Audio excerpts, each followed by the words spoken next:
चलिए आज की क्लास स्टार्ट करते हैं।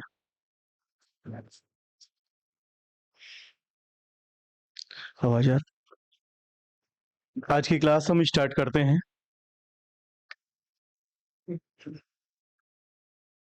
तो आज जो है फंडामेंटल राइट का लास्ट क्लास है। कल हमने लगभग 31 अनुच्छेद 31 तक कंप्लीट कर लिया था। 32 को भी मैंने आपको एक थोड़ी सी जानकारी दी थी। अनुच्छेद 32 के बाद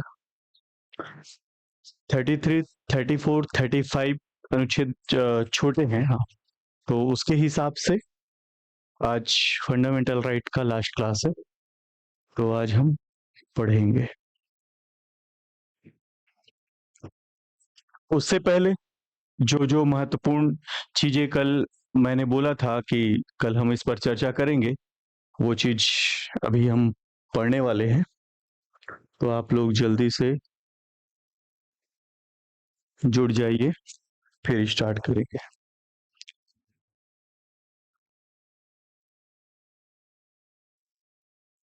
पिछली कक्षाओं में जो भी कंफ्यूजन अगर लग रहा होगा तो फिर पूछ सकते हैं मुझे।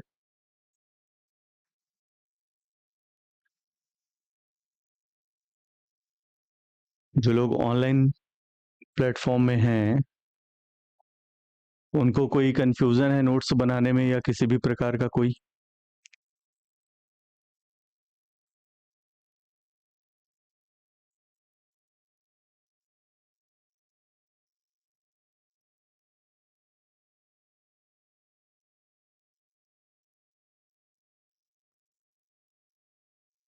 आपका कोई क्वेश्चन?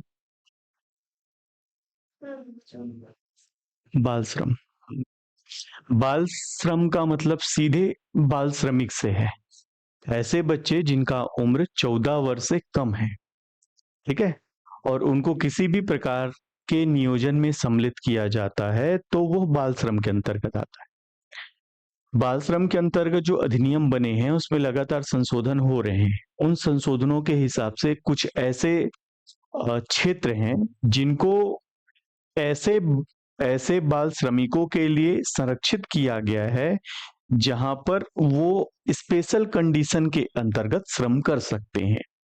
परंतु उन क्षेत्रों में उन बाल श्रमिकों के के अनुरूप वहां पर कुछ बुनियादी व्यवस्थाएं जो है वो उपलब्ध कराया जाएगा, जाके वह बाल श्रम कर सकते हैं। परंतु कुछ क्षेत्र है ना, बाकी ऐसे क्षेत्र जहां पर जान का जोखिम है, कठिन श्रम वाले हैं, या ऐसे श्रम जहां पर उस बच्चे की गरिमा नहीं बन सकती है, उसके व्यक्तित्व का निर्माण नहीं हो सकता है, वहां पर श्रम को टोटल पाबंदी लगाया गया है बाल श्रम को। क्योंकि अभी हम पढ़े हैं अनुच्छेद 21 के अंतर्गत कि 6 वर्ष से 14 वर्ष के बच्चों को निःशुल्क शिक्षा दी जाएगी, ये उनका फंडामेंटल राइट है। तो अगर बाल श्रम में किसी भी प्रकार से कुछ स्पेशली अगर व्यवस्था कर दी जाती तो ये तो अनुच्छेद 21A का उल्लंघन है, इसलिए टोटल इस पर निषेध किया गया है। कई बार बच्चे जो है वो ऐसे बच्चे जिनका घर परिवार नहीं है, जिनका कोई नहीं है, उन मतलब उन स्थिति में सरकार जो है उनको पुनर्वास भी कर सकती है, ठीक है, ताकि उनको वहां पर अच्छी पढ़ाई मिले, अच्छी सुविधा मिले, और जब वो 14 वर्ष से ज्यादा हो जाए तो एक प्रकार से अपने हिसाब से वो पढ़ाई भी कर सकते हैं और पढ़ाई के साथ साथ श्रम भी कर सकते हैं। ऐसी व्यवस्था उसमें लाई गई। बहुत सारे संशोधन है।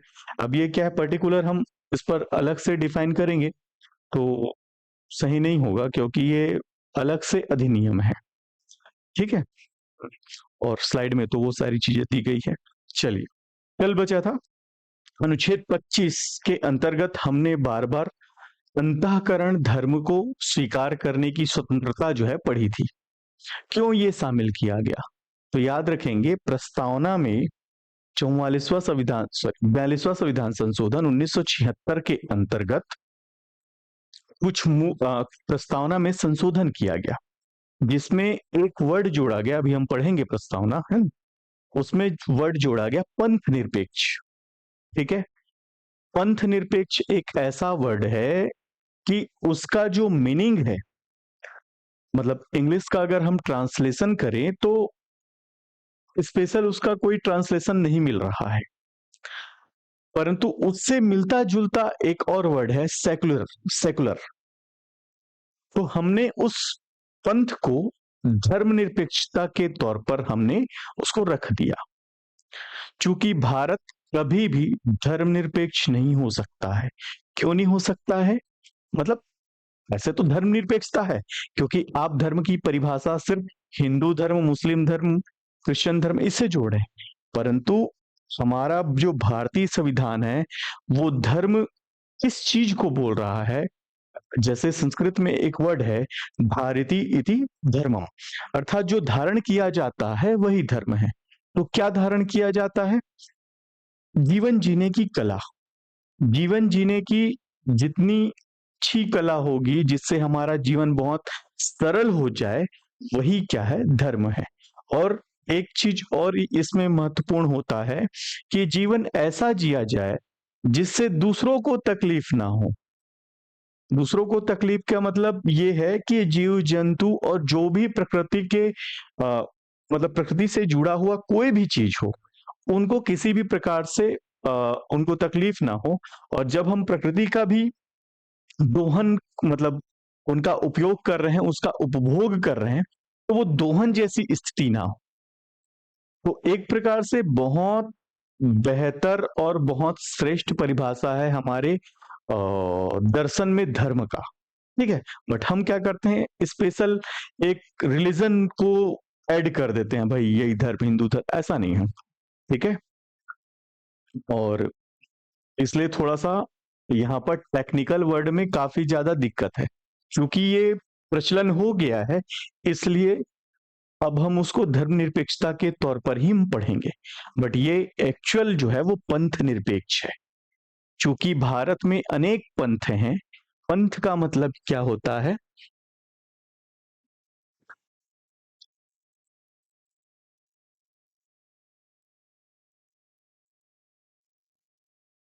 पंथ, इनका संधि विच्छेद करते हैं तो पथ, धन, अंत, अर्थात आखिरी रास्ता, है ना?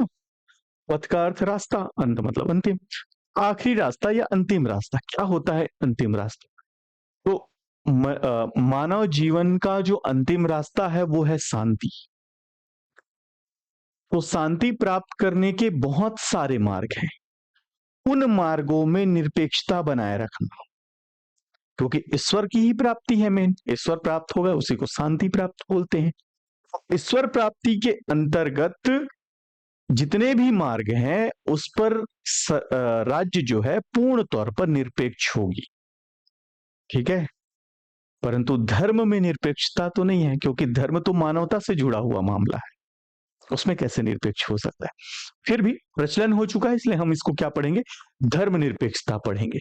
ठीक, भारत के सर्वोच्च न्यायालय ने हाल में इस बात की पुष्टि की है कि धर्मनिरपेक्षता संविधान की मूल संरचना का अभिन्न अंग है, क्योंकि प्रस्तावना का ये ऐड हो चुका है। पंथ निरपेक्ष है, भले हम धर्मनिरपेक्ष पढ़ते हैं ना, ये एक्चुअल पंथ निरपेक्ष है, क्योंकि संविधान में कहीं भी धर्मनिरपेक्ष जैसी कोई भी चीजें नहीं लिखी गई है, एक्चुअल पंथ निरपेक्ष लिखा गया है।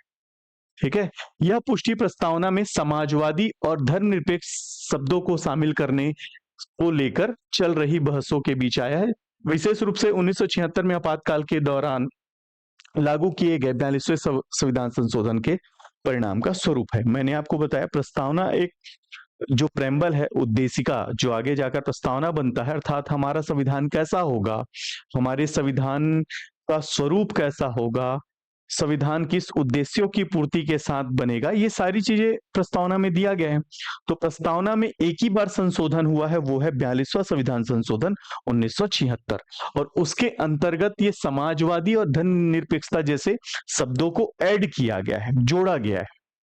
ठीक, क्या है धर्मनिरपेक्षता? भारतीय संदर्भ में धर्मनिरपेक्षता से तात्पर्य उस सिद्धांत से है जिसके तहत राज्य सभी धर्मों के साथ समान सम्मान का व्यवहार करता है और किसी भी धर्म के प्रति पक्षपात या भेदभाव नहीं करता है। चूंकि हमारे यहाँ सभी धर्मों का सम्मान होगा, यह स्पष्ट हो चुका था जब भारतीय संविधान बनाया गया था, जिसमें सभी धर्मों के सम्मान को ध्यान में रखते हुए सारे अनुच्छेद क्रिएट किए गए थे। इससे हमारे मतलब धर्मनिरपेक्षता का मतलब यही है कि भारत में जितने भी धर्म जो है वो है, तो उनके प्रति सरकार का जो रुख होगा वो पूर्ण तौर पर सकारात्मक होगा। अर्थात किसी भी धर्म के आदर मान सम्मान में ठेस नहीं पहुंचाया जाएगा। और जब बात डिफाइन किया है, उसके बाद भी सरकार जो है वो न्यूट्रल भूमिका में होगा। अर्थात ना किसी धर्म को प्रोटेक्ट करेगा, ना किसी धर्म को वो नीचे दबाने की कोशिश करेगा या उनको अलग करने की कोशिश करेगा। ठीक है, तो ये हमारे भारतीय संविधान के तौर पर ये धर्मनिरपेक्षता का मतलब है। ठीक, नेक्स्ट यह सुनिश्चित करता है कि सरकार धार्मिक मामलों में तटस्थ बनी रहे, जिससे व्यक्तियों को अपने धर्म का पालन करने की स्वतंत्रता मिले, साथ ही धर्म और राज्य के मामलों के बीच स्पष्ट अलगाव बना रहे। वही चीज मैं बताया था। ठीक है, वही सारी चीजें हैं। तो न्यूट्रल होगा, किसी भी प्रकार से सरकार जो है वह प्रोटेक्ट नहीं करेगा, ना कि वो किसी को उसके प्रति दमन करने की कोशिश करेगा। ठीक है, उसमें सरकार पूर्ण तौर पर न्यूट्रल होगा।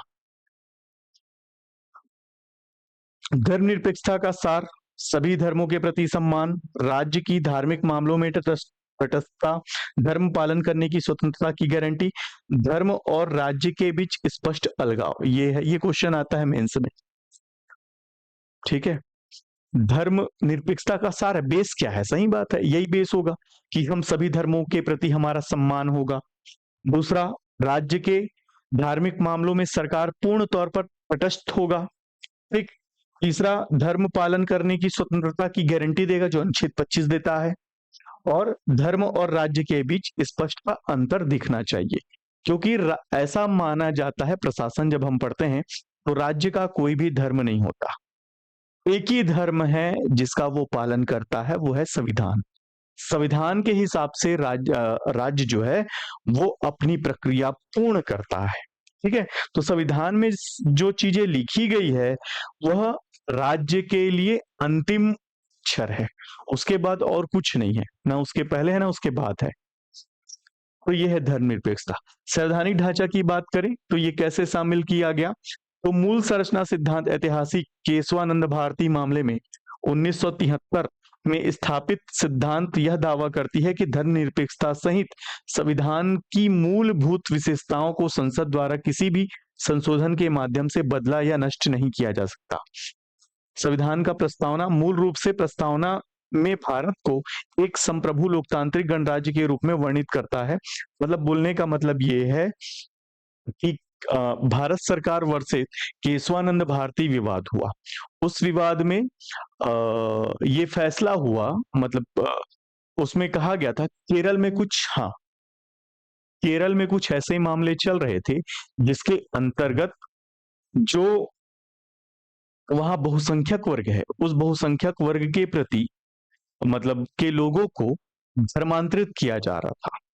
तो सरकार ने, और सरकार चूंकि इस विषय पर मौन थी, और जो धर्मांतरण जैसी चीजें चल रही थी जिसके कारण जिस वर्ग के प्रति ये धर्मांतरण जैसा षड्यंत्र रचा जा रहा था, वो वर्ग अपने आप को काफी शोषित और हीन मान रही थी। तो उन्होंने कहा कि यहाँ पर किसी भी प्रकार मतलब सरकार जो है उनकी सहायता कर रही है जो धर्मांतरित करने का प्रयास कर रहे हैं, जबकि सरकार ऐसा नहीं कर सकती है। तो फिर न्यायालय ने स्पष्ट किया कि सरकार अर्थात राज्य का किसी भी प्रकार से कोई धर्म नहीं हो सकता है, और राज्य का जो रुख होगा धर्म के प्रति वो पूर्ण तौर पर न्यूट्रल होगा। ठीक है, तो ये मामला आया था। ये लंबा विवाद है, इस पर हम और चर्चा करेंगे, क्योंकि ये दूसरा चीज से संबंधित है, इसलिए जब मैं 42वां संविधान संशोधन को पूर्ण तौर पर बताऊंगा तो ये चीजें आएगी। ठीक है, तो ये है धर्मनिरपेक्षता।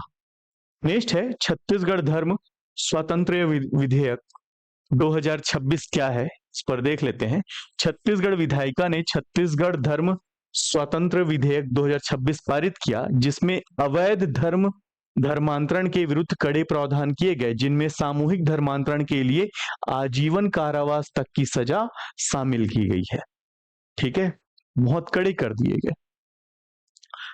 उद्देश्य क्या था? यह कानून बल, धोखाधड़ी, दबाव, प्रलोभन के माध्यम से होने वाले धर्मांतरण को रोकने तथा स्वैच्छिक धर्मांतरण को विनियमित करने का उद्देश्य था। यह नया विधेयक जो है छत्तीसगढ़ धर्म स्वातंत्र अधिनियम 1968 का स्थान लेगा, उसकी प्रतिपूर्ति करेगा। ठीक है, तो ये याद रखिएगा। इससे पहले क्या था धर्मांतरण के लिए कानून? छत्तीसगढ़ धर्म स्वातंत्र अधिनियम 1968, और अभी जो बना वो क्या है? छत्तीसगढ़ धर्म स्वातंत्र विधेयक 2026। मैंने आपको बताया था अनुच्छेद 25 जब हम पढ़ रहे थे तो उसमें स्पेशली कंडीशन ही था कि अनुच्छेद 25 के अंतर्गत यदि कोई अंतःकरण से धर्म स्वीकार करता है तो वो किसी भी धर्म का पालन कर सकता है, परंतु यदि उसको किसी प्रलोभन के अंतर्गत, किसी दबाव में, किसी के कहने से या किसी के भड़काव में आके, किसी के द्वेषपूर्ण षड्यंत्र के तहत यदि वह दूसरे धर्म को स्वीकार करता है तो यह क्या होगा? अपराध होगा। चूंकि अनुच्छेद 25 की ही प्रतिपूर्ति ये छत्तीसगढ़ धर्म स्वातंत्र विधेयक करती है ना भाई? जब हमको ईश्वर को प्राप्त करना है, ईश्वर की प्राप्ति करना है, तो जरूरी थोड़ी है कि हम इस धर्म में हैं तो दूसरे धर्म में जाएंगे तो भगवान साक्षात प्रकट हो जाए। ऐसा नहीं हो सकता। आप किसी भी धर्म में रहे, अगर ईश्वर की प्राप्ति करनी है तो उसका एक निश्चित एक मार्ग है जो हमारे जितने भी संत महापुरुष या जितने भी दार्शनिक हैं उन्होंने बताया है, उस मार्ग से जा सकते हैं। परंतु आप उसको पैसे के लालच में, किसी धार्मिक षड्यंत्र के माध्यम से, या अपनी संख्या बढ़ाने के लिए, या किसी और कारण से यदि आप दूसरे को भड़का कर जबरदस्ती धर्मांतरित कर रहे हैं तो भाई ये अपराधी है। चूंकि भारतीय संविधान में स्पष्ट प्रावधान है कि कोई भी नागरिक अंतःकरण से किसी भी धर्म को स्वीकार कर सकता है। तो भाई संविधान से बड़ा कोई थोड़ी हो सकता है हमारे देश में।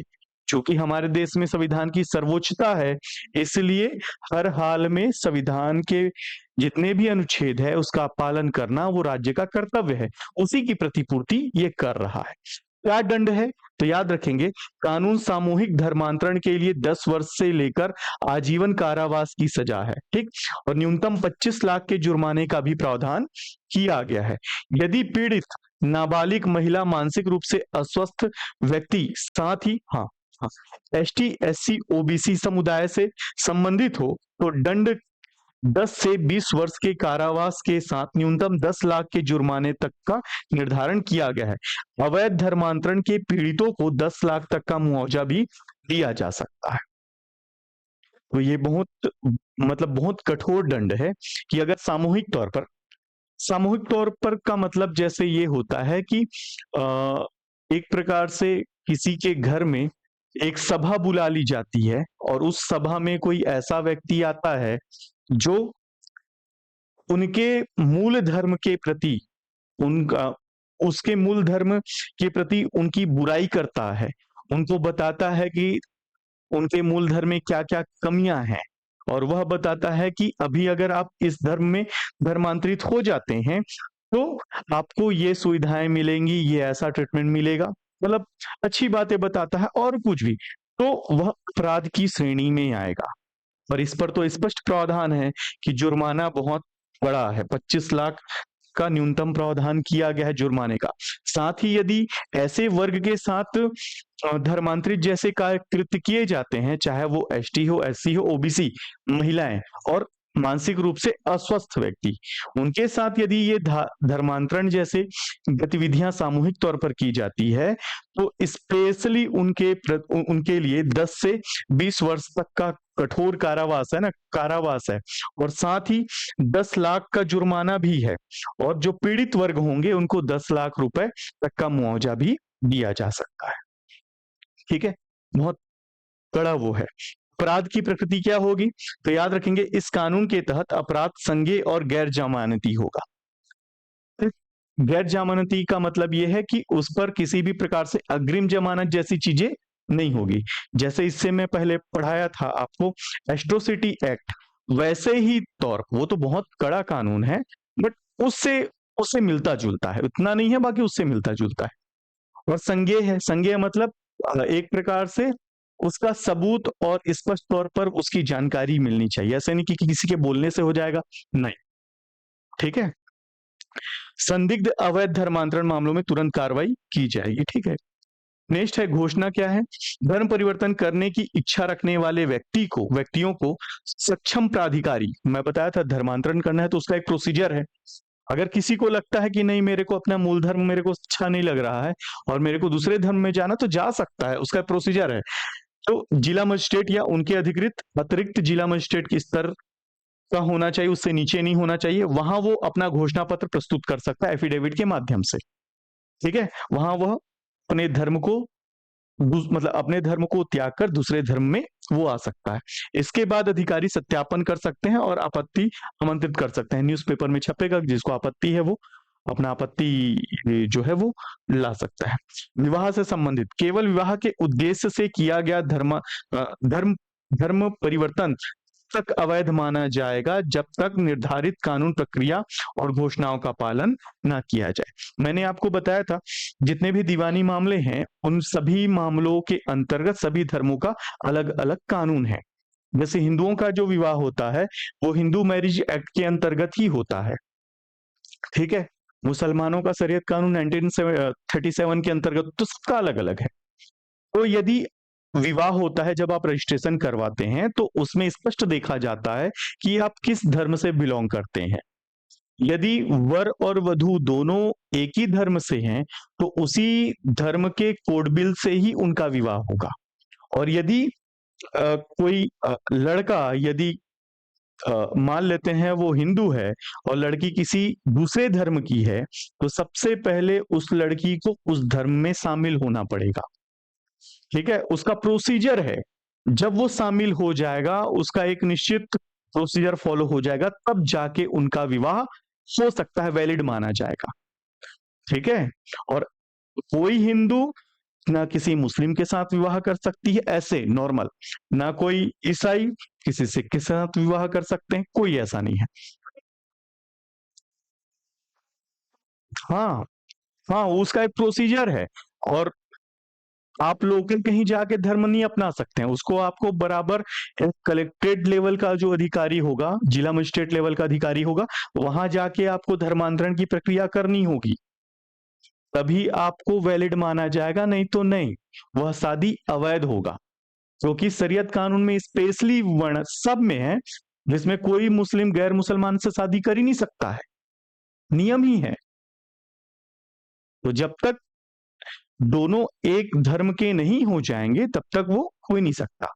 और यदि किसी को बहलाकर फुसलाकर शादी किया जा रहा है, विवाह किया जा रहा है, तो वो भी मतलब धर्मांतरण के वो पर, तो वो भी अपराध की श्रेणी में आएगा। ठीक है। नेक्स्ट, जांच और निवारण। मामलों की जांच पुलिस अधिकारी जैसे उप निरीक्षक स्तर द्वारा की जा सकती है। इनका विचारण विशेष न्यायालय में होगा। यदि ऐसे न्यायालय निर्धारित ना हो तो सत्र न्यायालय में किया जाएगा।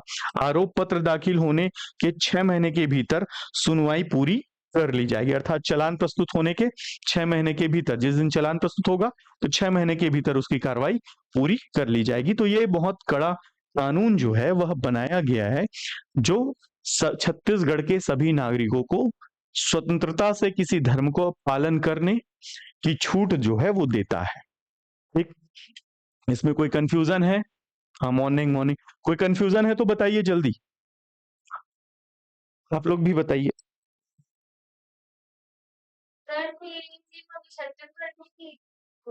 हाँ, लॉ एंड ऑर्डर तो राज्य का मामला है ना, तो सब राज्य अपने हिसाब से कानून बना रहे हैं।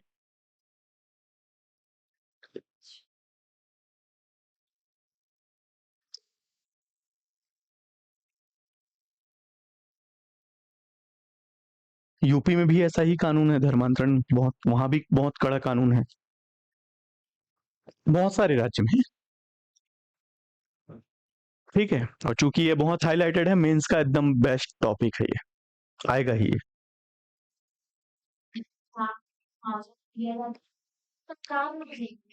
हाँ, सरकार उनको प्रोवाइड करवाएगी, चाहे वो कहीं से भी हो, चाहे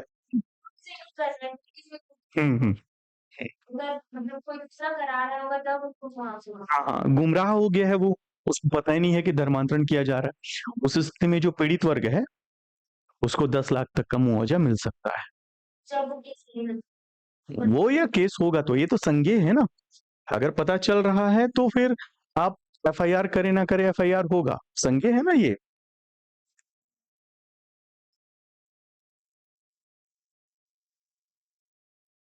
ठीक है, अगर अपराध हो रहा है और प्रशासन को पता चल गया तो फिर उस पर कार्रवाई होगी ही।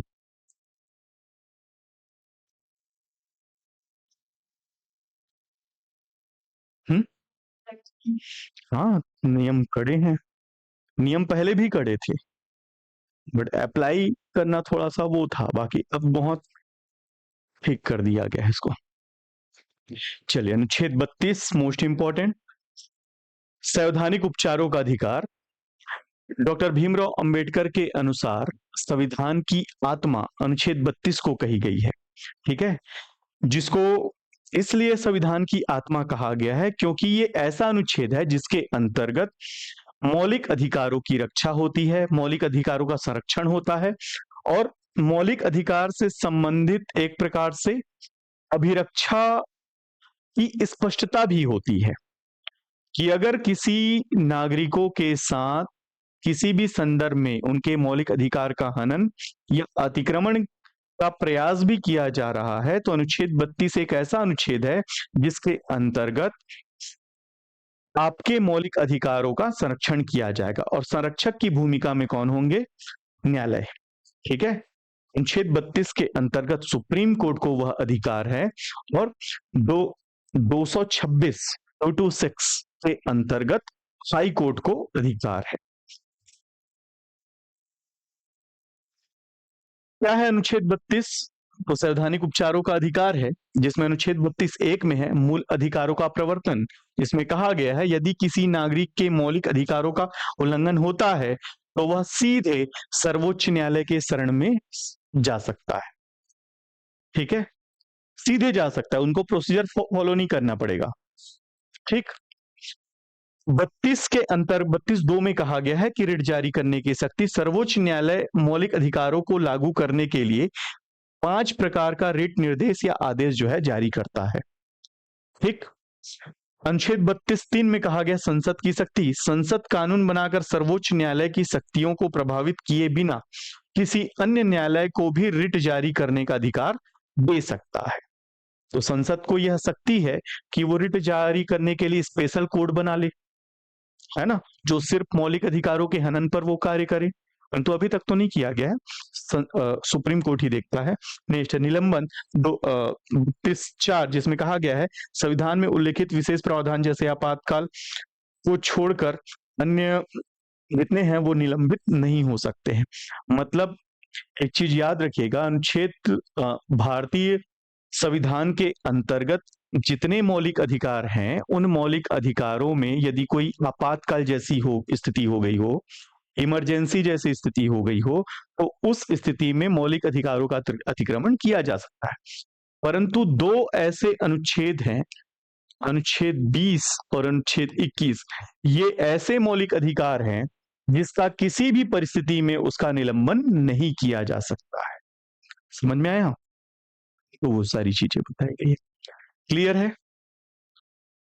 इंपॉर्टेंट है, संविधान का हृदय और आत्मा डॉक्टर भीमराव अंबेडकर।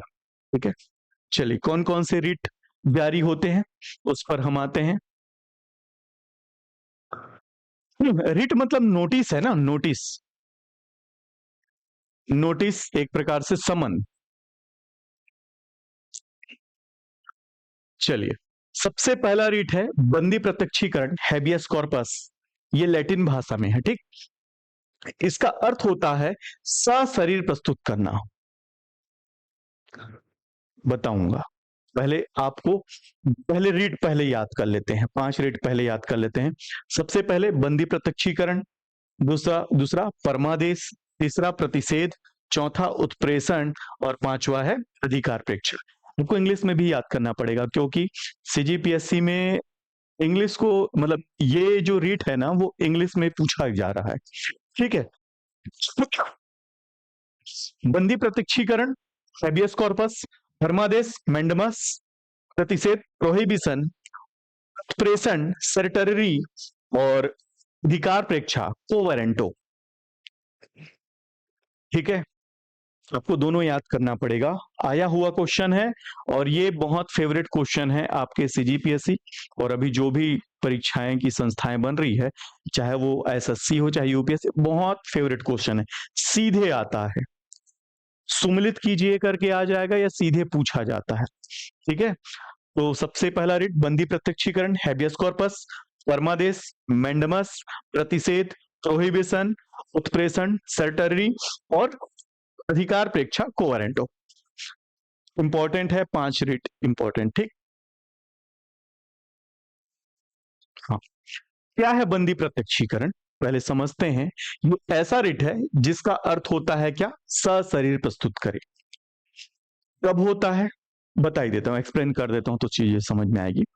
देखिए, जब किसी व्यक्ति को कानून का पालन किए बिना बंदी बना लिया जाए, किडनैप कर लिया जाए या उनको ऐसी जगह रख दिया जाए जहां तक उनकी पहुंच जो है वो सुनिश्चित नहीं हो रही है। जैसे मान लो आपको कोई अधिकारी जो है गिरफ्तार करके ले गया, आप घर में अकेले थे, गिरफ्तार करके ले गए, आपके घर वालों को भी सूचना नहीं दी गई, पता ही नहीं अधिकारी ले गए हैं कि कौन ले गया है। उस स्थिति में आपके परिवार वाले सुप्रीम कोर्ट सीधे जा सकते हैं और सुप्रीम कोर्ट जो है आदेश प्रस्तुत करेगा कि उस व्यक्ति को सशरीर प्रस्तुत करें। ठीक है, क्योंकि आपके मौलिक अधिकारों का हनन हो रहा है, आपके अनुच्छेद 19 का हनन हो रहा है। समझ में आया? और गिरफ्तारी वाला जो अनुच्छेद 22 है उसका हनन हो रहा है, तो एक प्रकार से आपके मौलिक अधिकारों का हनन हो रहा है। वो मौलिक अधिकारों का हनन हो रहा है, उस स्थिति में बंदी प्रत्यक्षीकरण का जो रिट है वो जारी होता है, हैबियस कॉर्पस, और आदेश देता है न्यायालय कि उस व्यक्ति को सशरीर प्रस्तुत करें। समझ में आया? अवैध गिरफ्तारी के विरुद्ध यह जारी होता है जिसे सार्वजनिक या निजी दोनों प्राधिकरणों के खिलाफ जारी किया जा सकता है। अगर सरकारी अधिकारी या कोई भी विभाग यदि आपको गिरफ्तार किया है उस स्थिति में भी जारी हो सकता है, और यदि आपका किडनैप हो गया है उस स्थिति में यह रिट जारी होता है और बोला जाता है 24 घंटे के भीतर आप सशरीर प्रस्तुत करें। ठीक, तो सारे विभागों में अगर रिट जारी होगा तो इसको फॉलो करना अनिवार्य है, और अगर कोई संस्था कोई भी विभाग इस रेट का पालन नहीं करेगी तो इसको संविधान की अवमानना करार दिया जाता है। तो उसके लिए उस विभागीय अध्यक्ष को एक तो न्यायालय के प्रोसीजर से गुजरना पड़ेगा और उनका जो जॉब है वो भी जा सकता है, उसके ऊपर कानूनी कार्रवाई भी हो सकती, कड़ी कानूनी कार्रवाई होती है। न्यायालय की अवमानना हम नहीं कर सकते किसी भी परिस्थिति में, और खासकर यदि आप सरकारी अधिकारी हैं तो न्यायालय की अवमानना तो सोच भी नहीं सकते। समझ में आया? समझ में आया बंदी प्रत्यक्षीकरण? इसीलिए है सशरीर प्रस्तुत करें, जोड़ी मिलाव करके आता है, इसको मैं शाब्दिक अर्थ में बताया हूं मैं। ठीक है, जो और यही आएगा सशरीर प्रस्तुत करें, फिर जोड़ी मिलाओगे आप ऐसा। हाँ हाँ, अगर वो नहीं हो, मान लो कोई किडनैप हो गया, उस स्थिति में वह विभाग जो है वो जानकारी देगा कि हम जो है जांच पड़ताल कर रहे हैं, हम ढूंढ रहे हैं, हमने ये कार्य किए हैं, न्यायालय को संतुष्ट करना होगा। ठीक है, और ये 24 घंटे के भीतर होना है, और ये ऐसा रीट है जिसको उसके परिवार वाले लगा सकते हैं, पीड़ित के परिवार वाले लगा। ये क्वेश्चन पूछा गया है, कौन से रीट परिवार वालों के द्वारा मतलब फाइल किया जा सकता है, तब वो जारी होगा। बताओगे तभी तो फाइल होगा ना भाई, मतलब जारी होगा। तो बंदी प्रत्यक्षीकरण याद रखेंगे, हैबियस कॉर्पस। क्लियर? दूसरा है परमादेश, मैंडमस। इसमें इस रीट के जरिए कहा जाता है हम आदेश देते हैं। यह किस लिए जारी होता है? तो यह किसी सार्वजनिक अधिकारी, निगम, निचली अदालत और उनके कानूनों के कर्तव्य का पालन करने के लिए जारी किया जाता है। एडमिनिस्ट्रेशन का एक वर्ड है लाल फीताशाही, सुने हैं? ये मेंस में आता है सीधे। प्रशासन जब आप पढ़ेंगे तो उसमें एक वर्ड है लाल फीताशाही। इसका मतलब क्या होता है? अधिकारियों की मनमानी। जैसे आप कोई कार्य करवाने के लिए सरकारी कार्यालय में गए हैं, मान लेते हैं जाति प्रमाण पत्र बनाने के लिए, ठीक है? तो जाति प्रमाण पत्र जब आप बना रहे हैं, उस स्थिति में आपका जाति प्रमाण पत्र किसी कारणवश नहीं बन पाता। मैं एग्जांपल दे रहा हूं ना, ठीक है? और आपको यह पता चलता है कि अधिकारी जो है पैसा लेने के लिए बार बार फाइल को यहां से वहां से यहां घुमा रहा है, और आपको उस जाति प्रमाण पत्र की बहुत ही ज्यादा जरूरत है। तो उस स्थिति में आपका सरकारी काम में विलंब हो रहा है, या आपको पता चला कि सरकारी काम में अनियमितता जैसी चीजें दिख रही है जो आपके महत्वपूर्ण कार्यों पर बाधा पहुंचा रही है, उस स्थिति में आप न्यायालय के शरण में जा सकते हैं। सीधे न्यायालय जो है आदेश देगा कि हम आदेश देते हैं कि आप अपने कर्तव्य का पालन कीजिए, जो आपकी ड्यूटी है उसका पालन कीजिए बिना लेट लतीफी के, ठीक है? तो यह है मैंडेमस, याद रखेंगे, मोस्ट इंपॉर्टेंट। क्लियर? नेक्स्ट है प्रतिषेध, प्रोहिबिशन, जिसमें कहा गया है मना करना। नाम से स्पष्ट है, प्रतिषेध, मना करना, ठीक? यह उच्च न्यायालय या सर्वोच्च न्यायालय द्वारा निचली अदालतों के को उनके अधिकार क्षेत्र से बाहर जाने, न्याय की प्राकृतिक सिद्धांतों का उल्लंघन करने से रोकने के लिए जारी किया जाता है, ठीक? मतलब प्रतिषेध या प्रोहिबिशन का मतलब ये होता है कि यदि कोई न्यायालय ऐसा कार्य कर रहा है जो उसके अधिकार क्षेत्र से बाहर का विषय है और उस पर वो सुनवाई करना चाह रहा है, तो उस विषय को आप न्यायालय में ले जा सकते हैं। चूंकि ये उस न्यायालय का मामला नहीं है, तो आप सीधे जा सकते हैं न्यायालय। तो वहां से न्यायालय आदेश जारी करेगा कि हम मना करते हैं कि आप अपना प्रोसीजर रोकिए, क्योंकि ये आपके अधिकार क्षेत्र से बाहर का विषय है, ठीक? समझ में आया? जैसे मैं बताया अभी, हम धर्मांतरण वाला वो देखिए, उसके लिए भी स्पेशल कोड बनाया जाएगा। स्पेशल कोड प्रावधान करेगा, वो नहीं करता है तो जिला सत्र न्यायालय करेगा, लोकल न्यायालय में नहीं होगा, है ना भाई? वैसे ही एट्रोसिटी एक्ट में स्पेशल न्यायालय है, तो यदि उसके मामले की सुनवाई हो रही है, उस चीजों में प्रतिषेध, प्रोहिबिशन जैसे रिट जारी होते हैं। क्लियर? नेक्स्ट, उत्प्रेषण। इसका अर्थ होता है प्रमाणित होना। किसी निचली अदालत में लंबित मामलों को वरिष्ठ न्यायालय में स्थानांतरित करने या निचली अदालतों के आदेश को रद्द करने के लिए किया जाता है। यह प्रतिषेध से अधिक सुधारात्मक है। जैसे कोई न्यायालय किसी मामले की सुनवाई कर रहा है और वो फैसला भी दे देता है, उस फैसले से उस जो पीड़ित वर्ग है वो प्रभावित हो रहा है और उसको ये लगता है कि मेरे को न्याय नहीं मिल पाया। उस स्थिति में जो सुप्रीम कोर्ट होगा वह उस न्यायालय को आदेश जारी करेगा कि जो आप मामले की सुनवाई कर रहे हैं वो स्पष्ट नहीं है, इसलिए वो पूरे मामले मेरे पास ट्रांसफर किए जाए। तो फिर मैं प्रमाणित करूंगा कि आप जो सुनवाई कर रहे हैं वो सही है कि नहीं है। समझ में आया? पीड़ित अपील कर सकते हैं। हाँ, पीड़ित ही करेगा ना भाई, और कौन करेगा? जिसके मौलिक अधिकारों का हनन हो रहा है वही तो करेगा, है ना? और वो सक्षम नहीं है, उसके फैमिली वाले करेंगे। फैमिली वाले भी सक्षम नहीं है तो एनजीओ भी कर सकता है, ठीक? नेक्स्ट है अधिकार प्रेक्षा। नाम से स्पष्ट है अधिकार प्रेक्षा। एक कोअरेंटो, इसका अर्थ है किस प्राधिकार से। इसे किसी अवैध तरीके से सार्वजनिक पद धारण करने वाले व्यक्ति की वैधता की जांच के लिए जारी किया जाता है। मान लेते हैं आप कोई जमीन खरीदे हैं, ठीक, और उसका सीमांकन करना चाहते हैं। तो सीमांकन करने के लिए जो आपका लोकल अधिकारी है, पटवारी, उसको आप जाके आवेदन सौंपते हैं। पटवारी किसी कारणवश या आपके योग्यता का फायदा उठाते हुए आपको भ्रमित कर देता है और खुद सब चीज कर लेता है। बाद में जब मामला किसी विवाद वाली स्थिति में पहुंचता है, तब आप बताते हैं मैं तो सीमांकन करवाया हूं। उस स्थिति में पता चलता है कि पटवारी के द्वारा किया गया सीमांकन उनके अधिकार क्षेत्र से बाहर का विषय है। सीमांकन कौन करेगा? आरआई करेगा। रिपोर्ट प्रस्तुत कहां करेगा? तहसील में करेगा। ये प्रोसीजर है।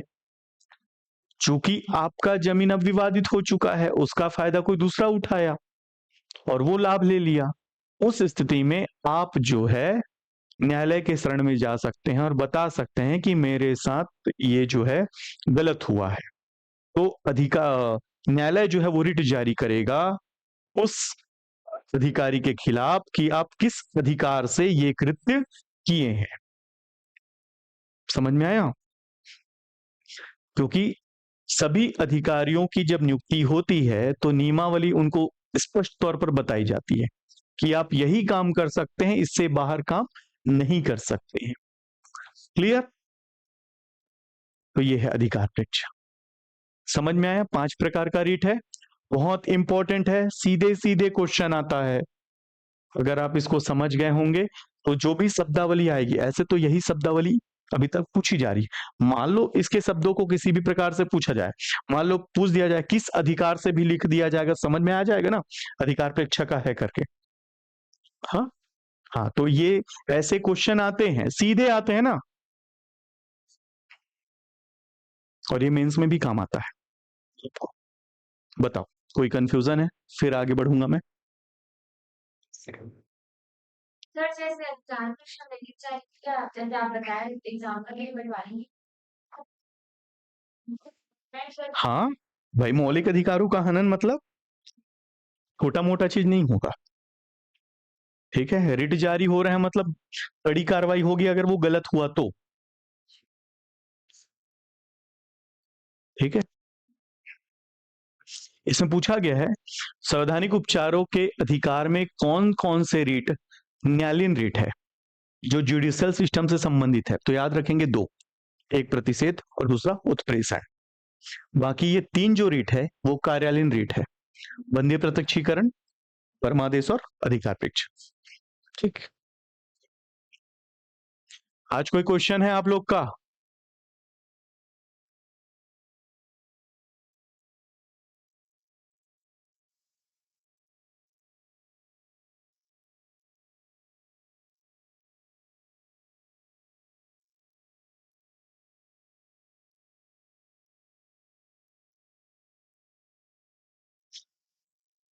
क्लियर है ये?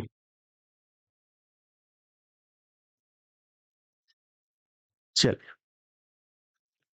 अनुच्छेद 32 और 226, ठीक, क्षेत्राधिकार अनुच्छेद 32 के तहत रिट केवल मौलिक अधिकारों के उल्लंघन पर जारी कर सकता है और वो करेगा सुप्रीम कोर्ट। ठीक, व्यापकता क्या है? 226 के तहत उच्च न्यायालय मौलिक अधिकारों के साथ साथ अन्य कानूनी अधिकारों के उल्लंघन पर रिट जारी कर सकता है। इसके लिए रिट मामले में 226 जो मैं बता चुका हूं, सुप्रीम कोर्ट 32 और हाई कोर्ट 226। नेक्स्ट है सर्वोच्च न्यायालय का रुख क्या है? सर्वोच्च न्यायालय ने माना है कि अनुच्छेद 32 संविधान की मूल संरचना का हिस्सा है। ठीक है, सर्वोच्च न्यायालय ने यह स्पष्ट किया कि अनुच्छेद 32 कोई अपीलीय न्यायालय नहीं है, इसे सामान्य न्यायिक अनुशासन को तोड़ने के लिए एक उपकरण के रूप में इस्तेमाल नहीं किया जा सकता है।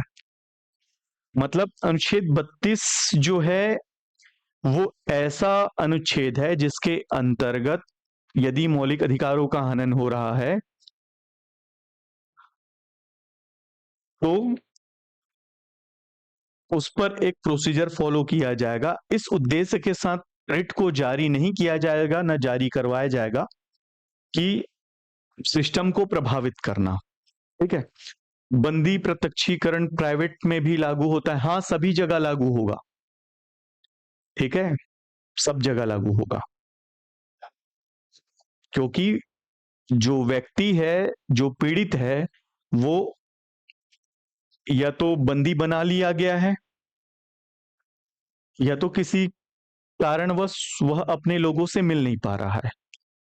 उस स्थिति में चूंकि उनके मौलिक अधिकारों का हनन हो रहा है, स्वतंत्रता का अधिनियम जो है वो लागू नहीं हो रहा है ना, स्वतंत्रता जैसा मौलिक अधिकार जो है लागू नहीं हो रहा है, उस स्थिति में सभी जगह लागू होगा। ठीक है, तो यह अनुच्छेद 32 है। जहां जहां से क्वेश्चन आते हैं मैंने आपको बता दिया।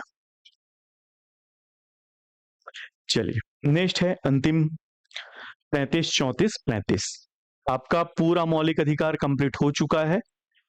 ठीक, जैसे हमने अनुच्छेद 12 और 13 पढ़ा, वैसे ही 33, 34, 35 है। क्या है 33? तो याद रखेंगे, सैन्य और पुलिस के मौलिक अधिकारों पर प्रतिबंध।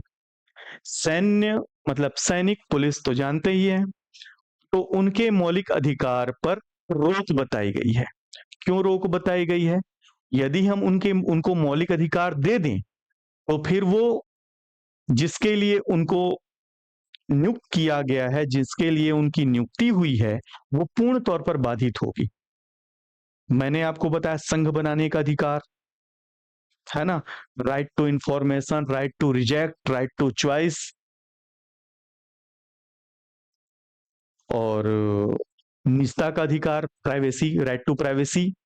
ये सारी चीजें जब हो जाएगी किसी सैनिक को, तो फिर हमारा देश सुरक्षित कैसे होगा? इसलिए वहां किसी भी प्रकार से मौलिक अधिकार नहीं लागू होते हैं उनके लिए। ठीक है, वो विरोध भी प्रकट नहीं कर सकते हैं। सारा टोटल बाउंडेशन रहता है। शक्ति संसद सशस्त्र बलों और पुलिस खुफिया एजेंसियों के मौलिक अधिकार पर प्रतिबंध लगा सकती है, और होता ही नहीं है। उद्देश्य कर्तव्यों को उचित निर्वहन करने, अनुशासन बनाए रखने के लिए किया जाता है। सीमित अधिकार है, व्यक्ति की स्वतंत्रता, संघ बनाने की स्वतंत्रता आदि सीमाएं हैं। ठीक है, पुलिस पर है, पुलिस पर बाकी ऐसा संघ नहीं बनाएगा कि सिस्टम को ही प्रभावित करे, है ना। विशेषाधिकार संसद विधि को न्यायालय में चुनौती नहीं दी जा सकती, मौलिक अधिकार का उल्लंघन का आधार नहीं बनाया जा सकता। ठीक है, ये सारा चीज कोई भी पुलिस ये नहीं बोलेगा कि भाई मेरे मौलिक अधिकार का हनन हो रहा है, क्योंकि आप ड्यूटी में है। ड्यूटी जिस दिन इस्तीफा देंगे उस दिन आपके मौलिक अधिकार एक्टिव हो जाएंगे, बट जब तक आप ड्यूटी में है तब तक आपके मौलिक अधिकार बाधित होंगे, क्योंकि आपने ऐसी ड्यूटी ज्वाइन की है जहां पर मौलिक अधिकार लागू नहीं होते हैं। ठीक, और संसद को अधिकार है जो उन पर कानून बना सकती है। तो याद रखेंगे, अनुच्छेद 33 है, 33 है, वो स्पेशली सैन्य और पुलिस जो बल है उस पर मौलिक अधिकार पर पूर्ण तौर पर प्रतिषेध या रोक बताई गई है। अनुच्छेद 34 है, मार्शल लॉ। क्या है मार्शल लॉ? किसी क्षेत्र में सैन्य शासन के दौरान मौलिक अधिकारों पर पूर्ण तौर पर प्रतिबंध हो जाता है। कोई सेंसिटिव क्षेत्र है जहां पर सैन्य ऑपरेशन चल रहे हैं, तो वहां पर यदि लोगों पर मौलिक अधिकार दे दिए जाएंगे, तो वहां पर सैन्य ऑपरेशन चलेगा कैसे? तो वहां क्या किया जाता है, मार्शल लॉ लागू कर दिया जाता है पहले, उसके बाद सैन्य ऑपरेशन चलता है, फिर वो सामान्य हो गया, फिर वहां पर हटा दिया जाता है। ठीक है, उद्देश्य है शांति उपद्रव वाले क्षेत्र में शांति की पुनर्स्थापना के लिए। ठीक, क्षतिपूर्ति, संसद कानून बनाकर सरकारी कर्मचारियों के कार्यों के लिए दंड से मुक्त कर सकती है। चुनौती, संसद में किसी भी प्रकार से संसद की क्षतिपूर्ति घोषणा को अदालत में चुनौती नहीं दी जा सकती। और ये जो सशस्त्र बल विशेषाधिकार अधिनियम इसी अनुच्छेद 34 के अंतर्गत बनाया गया है, जिसमें अप्सा नॉर्थ ईस्ट के जितने भी राज्य हैं वहां पर उल्फा, जैसे हमारे यहाँ नक्सल समस्या था, तो वहां पर उल्फावादियों का एक बहुत बड़ा समस्या था। और जैसे हमारे यहाँ सभी नक्सल एक दो संगठनों से ही जुड़े हैं, वहां पर सभी जितने भी उल्फा संगठन है सबके अलग अलग संगठन थे, तो उनको मेंटेन करने के लिए वहां पर स्पेशली मार्शल लॉ, जो सशस्त्र बल विशेष अधिनियम अप्सा सख्ती बनाया गया था और लागू था। अभी वर्तमान में धीरे धीरे सब जगह हटाया जा रहा है। ठीक है। इसके अंतर्गत सैन्य जो सैनिक जिनकी ड्यूटी वहां पर लगाई गई थी उनको स्पेशल अधिकार दिए गए थे कि किसी भी को उठा के लाओ। हमारे यहाँ उठा नहीं सकते, प्रोसीजर फॉलो करना होगा, मगर अगर मार्शल लॉ लागू हुआ तो उसके अनुरूप किया जा सकता है। ठीक है। नेक्स्ट है अनुच्छेद 35, मौलिक अधिकारों के संबंध में संसद की शक्ति। तो मौलिक अधिकारों के संबंध में संसद जो है वह कानून बना सकता है और किसी कानून को ऐड कर सकता है। संसद को मौलिक अधिकार को प्रभावी बनाने के लिए कानून बनाने का अधिकार है। संसद की अन्य शक्ति राज्य विधानमंडल को नहीं है। मौलिक अधिकार के संदर्भ में कानून बनाने का अधिकार सिर्फ और सिर्फ किसको है? संसद को है, विधानमंडल को नहीं है। इन मामलों में नौकरियों में निवास शर्तों में अस्पृश्यता निवारण, मानव व्यापार, जबरन श्रम पर रोक ये जो बनाए है ना, विद्यमान जो बीएनएस है प्रभावी रहेंगे जब तक उन्हें बदले ना जाए। वही चीज है कि संसद को सर्वोच्च शक्ति है मौलिक अधिकार के संदर्भ में। तो 33 है सैन्य और पुलिस बल पर मौलिक अधिकार से रोक, 34 है मार्शल लॉ और 35 है संसद को मौलिक अधिकार के संदर्भ में शक्ति। ये आपका टोटल भाग 3 खत्म। ठीक है, कोई क्वेश्चन है तो पूछिए, मैं आगे बढ़ रहा हूं। भारतीय संविधान बनाया गया, तो मैंने आपको बताया था जब हम इससे पहले पढ़े थे कि भारतीय संविधान जब बनाया गया तो इसके दो प्रमुख भाग है। इंडियन कॉन्स्टिट्यूशन के दो प्रमुख भाग है। एक है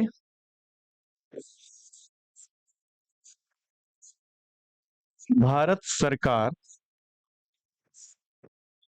अधिनियम 1935 और दूसरा जो था अन्य देशों के जो संविधान थे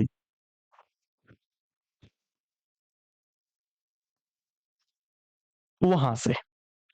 और जब इसको मैं कैलकुलेट करके बताऊं तो भारतीय संविधान का जो मूल संविधान था उसका 75% हिस्सा भारत सरकार अधिनियम 1935 से लिया गया था और 25% जो हिस्सा है वो कहां से लिया गया था?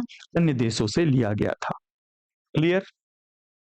जब भारतीय संविधान बनाया गया तो उसमें जो 75% हिस्सा था मूल संविधान का वो भारत सरकार अधिनियम 1935 से लिया गया और जो बचा 25% हिस्सा वो अन्य देशों के संविधान से लिया गया है। ठीक है, इसी के अंतर्गत पूछा जाता है क्वेश्चन कि भारतीय संविधान में जो संविधान बनाने का जो स्रोत है तो किस देशों से क्या क्या चीजें ली गई है, वो भी क्वेश्चन सीधे बनता है। तो ये आज हम पढ़ने वाले हैं, अन्य देशों से जो लिया गया है उस पर हम बात करेंगे। ठीक, तो अमेरिका के संविधान से क्या क्या चीजें ली गई है?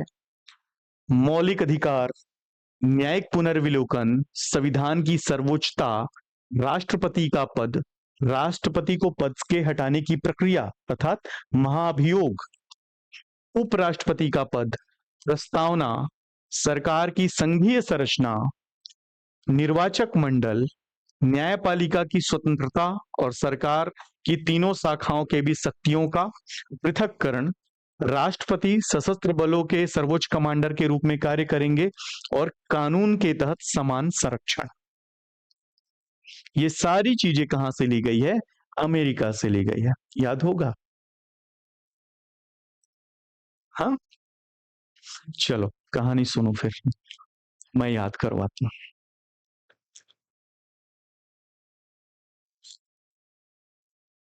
कुछ चीजें तो 6-7 तो याद करवा दूंगा। क्या है, 1945 में जब अमेरिका के द्वारा परमाणु बम गिराया गया तो परमाणु बम गिराने से सिर्फ जापान ध्वस्त नहीं हुआ, उस उसके बम गिराने से यह फैसला सुनिश्चित हो गया कि अब विश्व में एक ही ऐसी ताकत है जिसका रुतबा चलेगा और वर्तमान तक चल रहा है। ठीक है, वहां से ये तय हो गया कि विश्व में एक ही ऐसा देश है जिसकी तानाशाही, जिसका बोला जाए उनका सारा एक प्रकार से गुंडागर्दी करेगा वो, क्योंकि वहां पर सिद्ध हो गया कि सबसे सर्वोच्च शक्तिशाली कौन सा देश है? अमेरिका है। तो जब भी कोई देश आपस में जब उलझते हैं, जैसे भारत और पाकिस्तान, इंग्लैंड और आयरलैंड, या कोई भी अन्य देश, जहां पर भी विवाद होता है तो ये पहुंच जाता है कि मैंने सीज फायर करवाया, मैंने इन दोनों के बीच शांति करवाई। अभी देख रहे हो ना, ट्रम्प वही बात करते हैं, क्योंकि वो शक्तिशाली देश है। उसके जगह जैसे भारत पाकिस्तान का हो रहा था, उसके जगह बांग्लादेश जैसा देश आता तो क्या हश्र होता उसका? बोल सकता है बांग्लादेश? औकात ही नहीं है। श्रीलंका बोल सकता है, या दूसरा कोई देश बोल सकता है? नहीं। अमेरिका बोला तो फिर हम दोनों शांत हैं, भारत भी शांत है और पाकिस्तान भी शांत है। उसके जगह कोई दूसरा देश जो शक्तिशाली नहीं है, वो अगर बोलता कुछ ऐसा, तो फिर हम उसके प्रति भी युद्ध चालू कर सकते थे, है ना भाई? क्योंकि जो शक्ति होता है, जो शक्ति का उपासक होता है, या जो शक्ति ग्रहण करता है, उसकी पूरी दुनिया तारीफ करती है और दुनिया उसी के हिसाब से चलती है। ऐसा कहावत है ना, वीरस्य भोगम वसुंधरा। जो वीर होते हैं वही वसुंधरा का भोग कर सकते हैं, ये उनका अधिकार होता है। ठीक है, तो वैसे ही चीज अमेरिका के द्वारा किया जाता है, और जब भी दो देशों की लड़ाई होती है तो वो दोनों देशों को जाके चुप करवा देता है और बोलता है एक, क्या बोलता है? चुप करवाने को क्या बोलते हैं? मौन। मौन जी, शांत।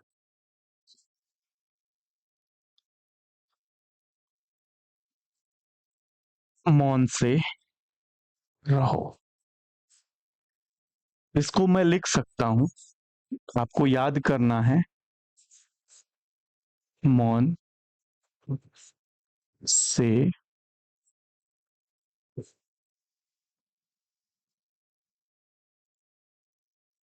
अमेरिकन टर्म जो है वो इंक्लूड किया हूं मैं, मौन से रहो। ठीक है, तो अमेरिका चूंकि शक्तिशाली देश है और सभी देशों को चुप करवाता है, तो क्या बोलता है? मौन से रहो। तो मौ से है मौलिक अधिकार, न से है न्यायिक पुनर्विलोकन, स से है संविधान की सर्वोच्चता, र से है राष्ट्रपति का पद, राष्ट्रपति को पद से हटाने की प्रक्रिया, चूंकि पद भी हम वहां से लिए हैं तो हटाने की प्रक्रिया भी वहां से लेंगे, और ऊ से है उपराष्ट्रपति का पद। ये उपराष्ट्रपति का पद उससे नहीं, उसमें लिखा गया है राज्यसभा के पदेन सभापति। ठीक, तो हमारे यहाँ कौन होता है? उपराष्ट्रपति होते हैं। क्लियर? 6-7 तो याद ही हो गया। संविधान की सर्वोच्चता। ठीक है, तो मौन से है मौलिक अधिकार, न्यायिक पुनर्विलोकन हम पढ़े हैं, न्यायिक पुनर्विलोकन क्या होता है? स से संविधान की सर्वोच्चता, र से है राष्ट्रपति पद और उनको हटाने की प्रक्रिया, और ऊ से है उपराष्ट्रपति। क्लियर? याद होगा? याद होना चाहिए भैया। ठीक है, और बाकी जो बढ़ गया उसको याद करना है। प्रस्तावना मैंने जब पढ़ाया था तो शायद नहीं बता पाया हूँ, ऐसा लग रहा है मेरे को। जब 13 दिसंबर 1946 को पंडित जवाहरलाल नेहरू जी के द्वारा उद्देशिका प्रस्ताव प्रस्तुत किया गया, तो स्पष्ट किया गया था कि हम अमेरिकन मॉडल पर ही कार्य करेंगे। चूंकि अमेरिका बहुत शक्तिशाली था, विकसित था, इसलिए हम अमेरिका के रुख पर गए थे। ठीक है, तो उन्होंने प्रस्तावना का जो कॉन्सेप्ट है वो अमेरिका से लिया था। एक नेक्स्ट है सरकार की संघीय संरचना। संघ कैसे बनेगा? तो हम बताए थे यूनियन प्रकार का संघ है। चूंकि भारत देश में बहुत सारी भाषा, बहुत सारी बोली, बहुत सारे देसी रियासत, बहुत सारे जनजातीय संघ, बहुत सारे हैं, तो सबको एक यदि करना है तो यूनियन प्रकार का संघ जो है अपनाना पड़ेगा। तो वो कॉन्सेप्ट हमने कहां से लिया? अमेरिका से, क्योंकि अमेरिका देश भी क्या है? USA, United state of America. संयुक्त राज्य अमेरिका। जैसे हमारे भारत की स्थिति थी 500 से ज्यादा देसी रियासत, तो वहां पर भी वैसी स्थिति थी कि लगभग 500 से ज्यादा जनजाति कबीले थे वहां पर, तो उन सबको एक करना था, इसलिए उन्होंने भी यही अपनाया।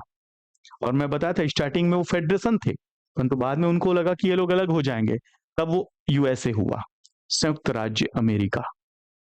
ठीक है, कि हम सारे राज्य अमेरिकन हैं ये, और हमारे यहाँ फेडरेशन को काटा गया और यूनियन प्रकार का संघ जो अमेरिकन मॉडल है उसको हम अपनाएं। ठीक है, समझ में आ रहा है ना जी। निर्वाचक मंडल, जब भी कोई मतदान होगा तो उस मतदान का निर्वाचक मंडल जो उस मतदान में शामिल होगा वो निर्वाचक मंडल होगा। संसद के चुनाव में निर्वाचक मंडल कौन होगा? हम भी होते हैं। विधानसभा में हम भी होते हैं। ग्राम सभा में उस गांव के लोग होते हैं। पंच में उस वार्ड के लोग होते हैं निर्वाचक मंडल। तो ये सारी चीजें स्पष्ट तय की गई। नेक्स्ट है न्यायपालिका की स्वतंत्रता।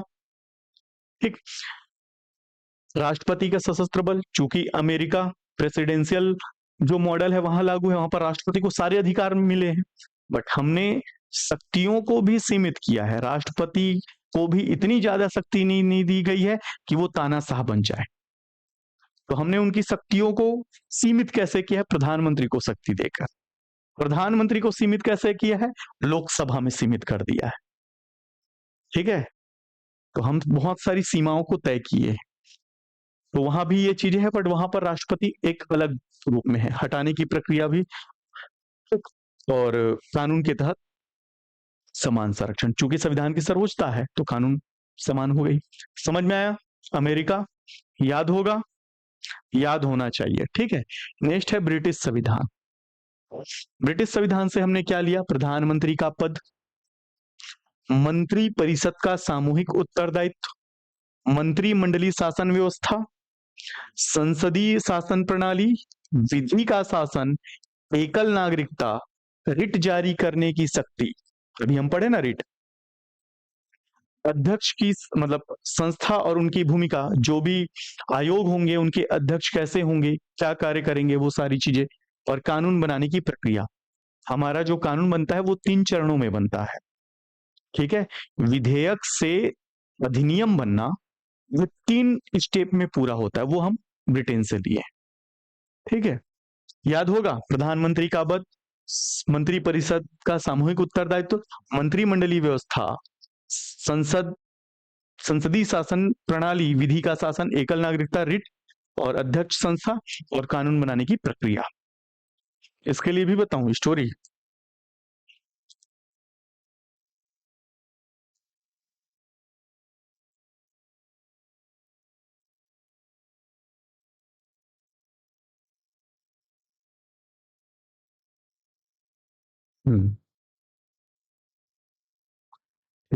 देखो, ब्रिटेन,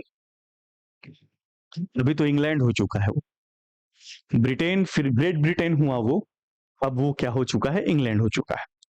तो जब वो ब्रिटेन था तो वर्तमान में लगभग 50 से ज्यादा देशों को वो गुलाम बनाकर रखा था।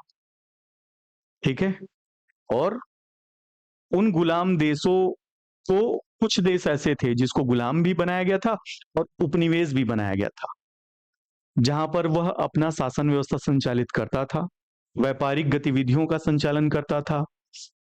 कहीं पर तो सिर्फ दास एक्सपोर्ट किया जाता था उनके द्वारा।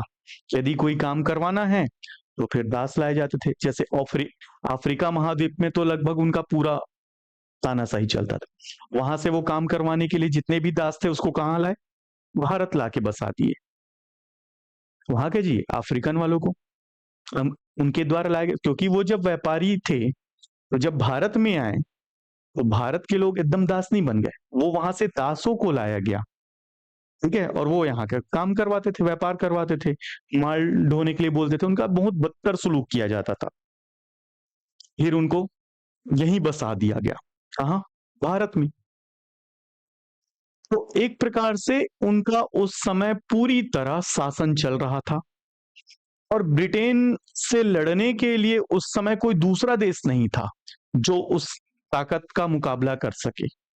एक फ्रांस था, बट फ्रांस में वो शक्ति नहीं थी, क्योंकि वो लोग फ्रांस में एक प्रकार से बोला जाए शोषक राष्ट्र के तौर पर उनको जाना जा रहा था, और वहां के लोग ही परेशान थे, फ्रांस के लोग। इसलिए फ्रांस शक्तिशाली तो था, परंतु उनकी शक्ति स्थायित्व प्रदान नहीं की कहीं पे पर भी, क्योंकि अमेरिका को गुलाम बनाने वाला दो देश, एक ब्रिटेन और एक फ्रांस।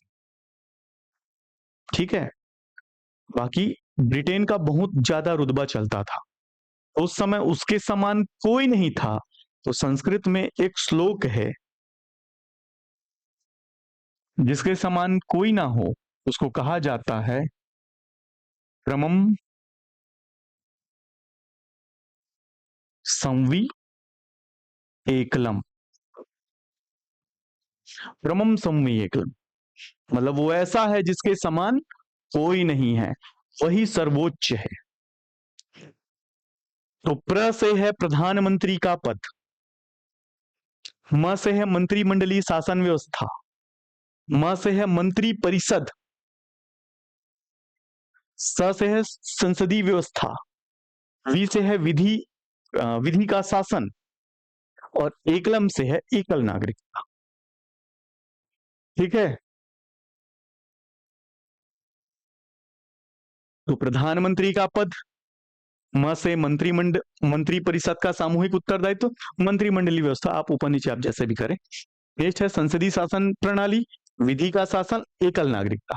याद करना है 3, रिट, अध्यक्ष और कानून बनाने की प्रक्रिया।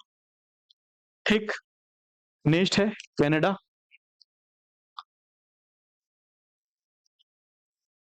उत्तरी अमेरिका महाद्वीप में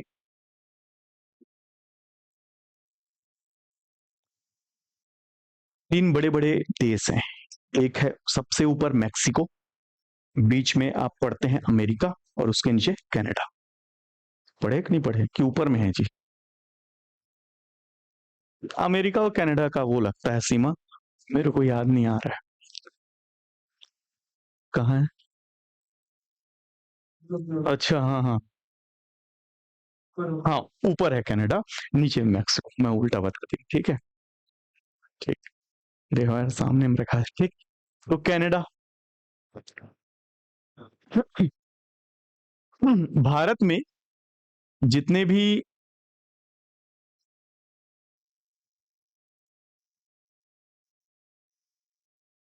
कनाडा में बहुत भारतीय हैं, और वहां का सेकंड लैंग्वेज पंजाबी है। ठीक है। कनाडा एक ऐसा देश है जहां पर सबसे ज्यादा शराब का उत्पादन होता है।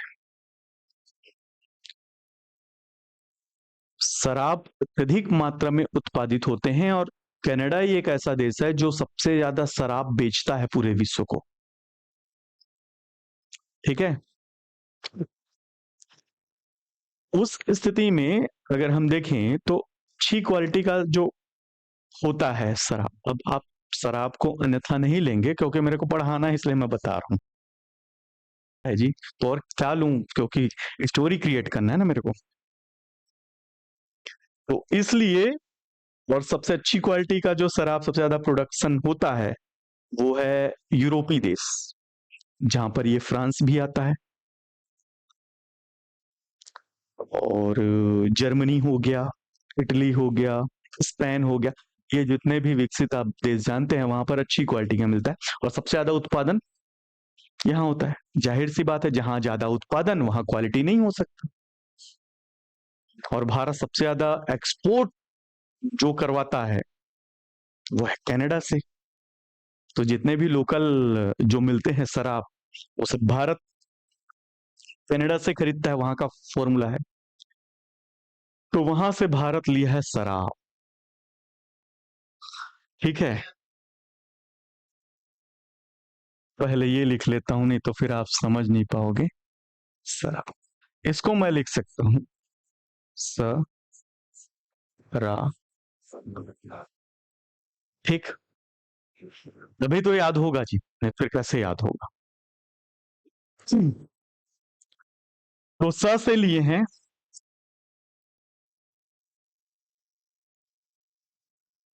संघीय व्यवस्था। संघीय व्यवस्था, रा से लिए हैं राज्यपाल का पद और अव से लिए हैं अवशिष्ट शक्तियां। ठीक है, तो कनाडा से, सॉरी, संघीय व्यवस्था मतलब वही संघीय शासन व्यवस्था। ठीक, रा से है राज्यपाल का पद और अव से अवशिष्ट शक्तियां। बाकी तीन चीजें हैं, सरकार अर्ध संघीय स्वरूप, एक प्रबल केंद्रीय सरकार वाली संघीय प्रणाली कार्य करी, केंद्रीकृत शासन प्रणाली, इसको अगर आप कंक्लूजन निकालोगे तो जो सेंट्रलाइज गवर्नमेंट है वही है केंद्रीकृत शासन प्रणाली। ठीक है, अर्थात केंद्र का ही चलेगा, दूसरे का नहीं चलेगा। नेक्स्ट है केंद्र और राज्य सरकारों के बीच शक्तियों का वितरण, जो हम संबंध पढ़े हैं 11, 12, 13, राज्यों के बीच संबंध याद आ रहा है, विधायी एवं प्रशासनिक संबंध, कार्यपालिका वित्तीय संबंध, व्यापारिक संबंध, हाँ, तो ये सारी चीजें, और साथ ही उनके बीच जो शक्तियां हैं वो कैसे वर्क करेगी वो सारी चीजें दी गई। नेक्स्ट है शेष शक्तियां केंद्र के पास सुरक्षित होगी, ये सभी अवशिष्ट शक्तियों के अंतर्गत आता है। ठीक है, तो आपको ये 3, 2, 5 याद करना है, संघीय शासन व्यवस्था, राज्यपाल का पद, अवशिष्ट शक्तियां, एक है केंद्रीकृत शासन प्रणाली, और एक है राज्य और केंद्रों के बीच शक्तियों का वितरण या उनके बीच संबंध। ठीक, तो ये है आपका कनाडा का। नेक्स्ट है आयरलैंड, आयरिश, ये लोग भी आए थे हमारे यहां से।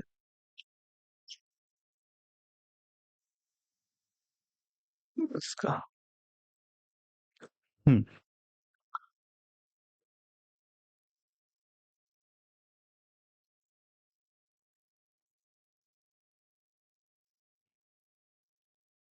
भारत देश के अंतर्गत जब पहली बार प्रतियोगी परीक्षाओं को ऑनलाइन प्लेटफॉर्म में उतारा गया और ओएमआर सीट और जो क्वेश्चन पेपर जो दिए जाते हैं वो टोटल कंप्यूटर के माध्यम से एक सर्वर में जब करवाया जाता स्टार्ट किया गया, तो वो समय था 2013। ठीक, पेपर था कैट,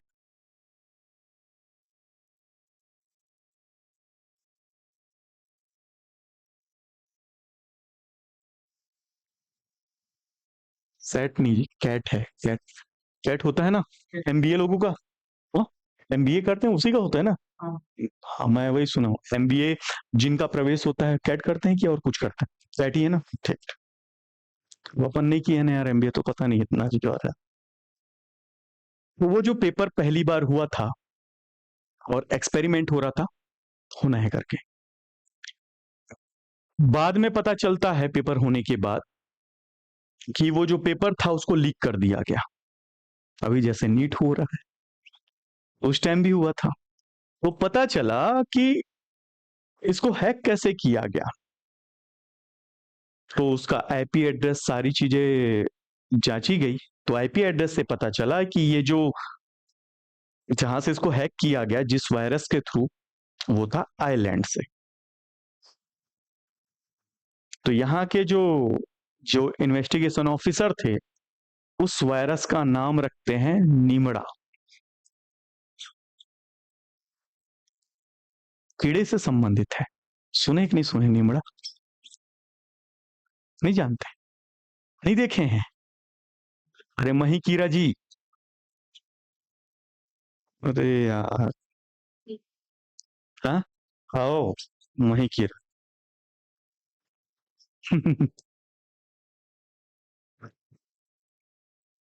उसका नाम दिया गया सीलेट एमबीए। हाँ ठीक, हरीश कुमार जी सीलेट बोल रहे हैं। हाँ, मुझे पता नहीं, शायद एमबीए का एंट्रेंस एग्जाम था ये समझ लीजिए। ठीक है, आप लोग उसको तय कर लीजिएगा किस चीज। बाकी मैं जहां तक सुना हूँ कैट ऐसा ही होता है, ऐसा कुछ सुना था, पता नहीं यार, है ना, मैं भी कंफ्यूज हो रहा हूँ। सिलेट, ठीक है भाई, समझ लो ना एंट्रेंस एग्जाम है कुछ भी। हाँ, तो वो हैक हो गया था, जब उसका इन्वेस्टिगेशन किया गया तो आईपी एड्रेस पता चला कहाँ, आयरलैंड से, और उस वायरस का नाम दिया गया नीमरा, नीमड़ा।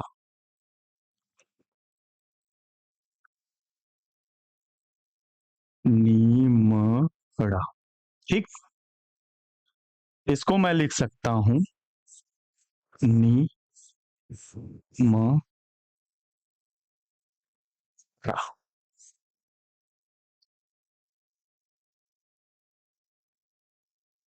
नी से है नीति निर्देशक तत्व, भाग 4। म से है मनोनयन, राज्यसभा के जो सीट होते हैं 245, उसमें 233 लोग निर्वाचित होते हैं और 12 लोग होते हैं मनोनीत, जो कला, साहित्य, विज्ञान, समाज सेवा से लिए जाते हैं। तो राष्ट्रपति के द्वारा उन 12 सदस्यों का जो मनोनयन होता है वो हम यहां से लिए हैं। और नेक्स्ट है राष्ट्रपति का निर्वाचक मंडल। राष्ट्रपति के चुनाव में कौन लोग शामिल होंगे ताकि सभी वर्गों का प्रतिनिधित्व जो है वो दिखे, तो वो था राष्ट्रपति का निर्वाचक मंडल। तो नी से है नीति निर्देशक तत्व, म से है मनोनयन कहाँ का, राज्यसभा के सीटों का, और रा से है हाँ राष्ट्रपति का निर्वाचक मंडल। हाँ है भाई। तो ये है आयरलैंड। ठीक है, और कौन सा बचा, फ्रांस। आज नहीं आ रहे हैं क्या सर? तो आज कंप्लीट कर देता हूं मैं। ठीक है, चलिए फ्रांसीसी संविधान मेरे पहले से बताते तो उसके हिसाब से तैयारी करता जी, तो ज्यादा पढ़ाता मैं। खैर जो है उसको कंप्लीट कर लेते। फ्रांसीसी संविधान।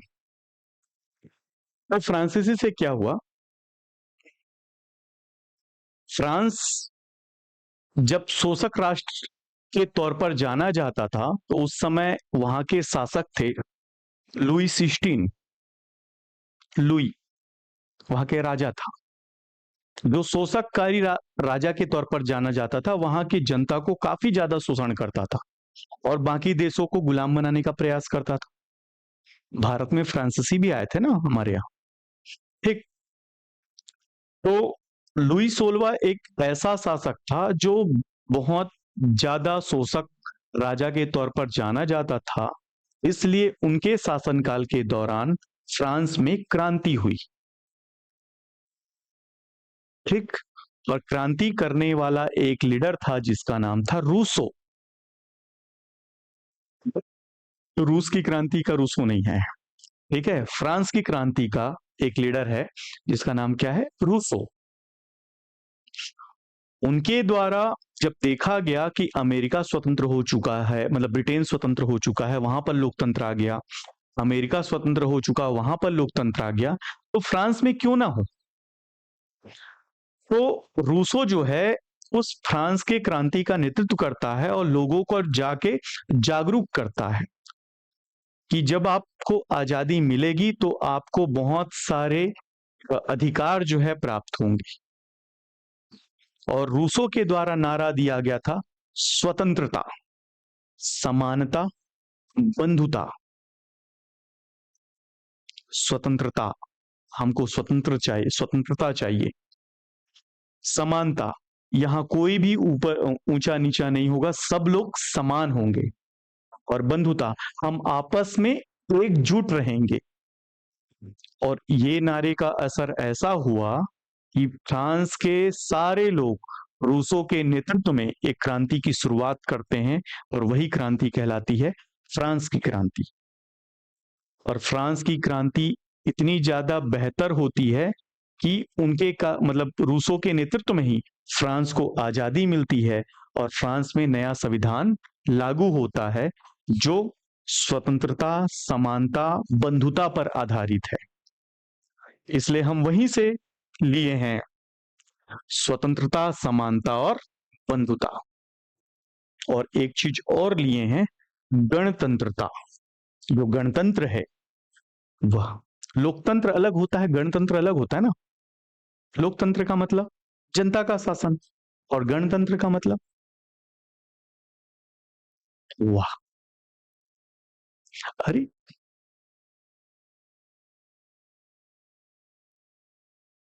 गण किसको बोलते हैं, आपके चुने हुए प्रतिनिधि। गण कहलाते हैं, और उनके द्वारा जो शासन व्यवस्था तैयार किया जाता है वही तो गणतंत्र है। जनता का शासन, क्या जनता सीधे शासन करती है क्या? नहीं। आप जिसको चुनते हैं उनको अधिकार दिया जाता है कि आप सीएम बनिए, आप मंत्री बनिए, आप विधायक बनिए, उनके द्वारा सिस्टम ऑपरेट किया जाता है ना, वही तो क्या है, गणतंत्र है। ठीक है, तो याद रखेंगे। तो गणतंत्रता, स्वतंत्रता, समानता और बंधुता कहां से लिए हैं?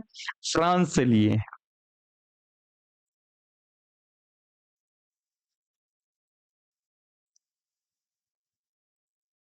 ठीक, नेक्स्ट है ऑस्ट्रेलिया के संविधान से।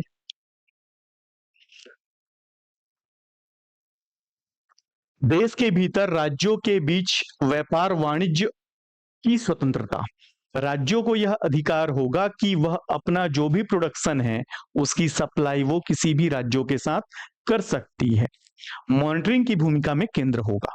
ठीक है, तो वो सिस्टम बनाया गया कहां? ऑस्ट्रेलिया से। संधियों को लागू करने के लिए कानून बनाने की राष्ट्रीय विधायिका की शक्ति, यहां तक उन मामलों पर जो सामान्य संघीय क्षेत्राधिकार से बाहर है, अर्थात समवर्ती सूची। राज्य राज्य सूची पर कानून बनाती है, केंद्र केंद्र सूची पर कानून बनाती है।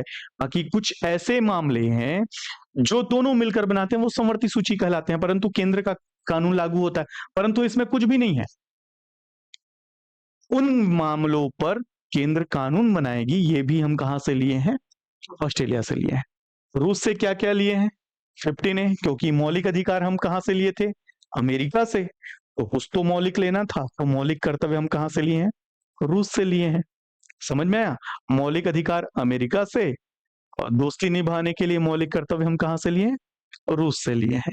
और अर्थव्यवस्था के विकास के देखरेख के लिए संविधान द्वारा अनिवार्य योजना आयोग की स्थापना की गई। जो पंचवर्षीय योजनाओं का जो क्रियान्वयन हो रहा था वो अमेरिकन मॉडल था, परंतु उसको जो एक्टिव फॉर्म में इम्प्लीमेंट करता वो है योजना आयोग। नीति आयोग से पहले जो कार्य कौन कर रहा था? योजना आयोग। तो योजना आयोग जो लिया गया वो यहां से लिया गया। ठीक है, और हमने पंचवर्षीय को ऐसे नहीं कि सिर्फ अमेरिकन से वो किया है, दोनों का वो था, और हमारे यहाँ जो अप्लाई हो सकता था उस पर हम किए। ठीक है, नेक्स्ट है दक्षिण अफ्रीका से। तो दक्षिण अफ्रीका से क्या लिया जाएगा? संविधान संशोधन, मोस्ट इंपॉर्टेंट, 368 अनुच्छेद, और राज्यसभा के सदस्यों का जो चुनाव जो अप्रत्यक्ष होता है। ठीक है, तो संविधान संशोधन मोस्ट इंपॉर्टेंट है ना। संविधान को वर्तमान परिस्थितियों के अनुकूल बनाना, यही है क्या? संविधान संशोधन, ताकि समय समय पर संविधान जो है बोझ ना लगे और लोग उसका पालन आसानी से करें। तो संविधान संशोधन। ठीक है, कहां से लिए हैं? दक्षिण अफ्रीका से लिए हैं। दो चीजें। ठीक, जर्मनी से लिए हैं क्या? आपातकाल, जर्मनी इमरजेंसी, जोड़िए दोनों को, आपातकाल। ठीक, तो आपातकाल जो लागू होता है कैसे लागू होगा?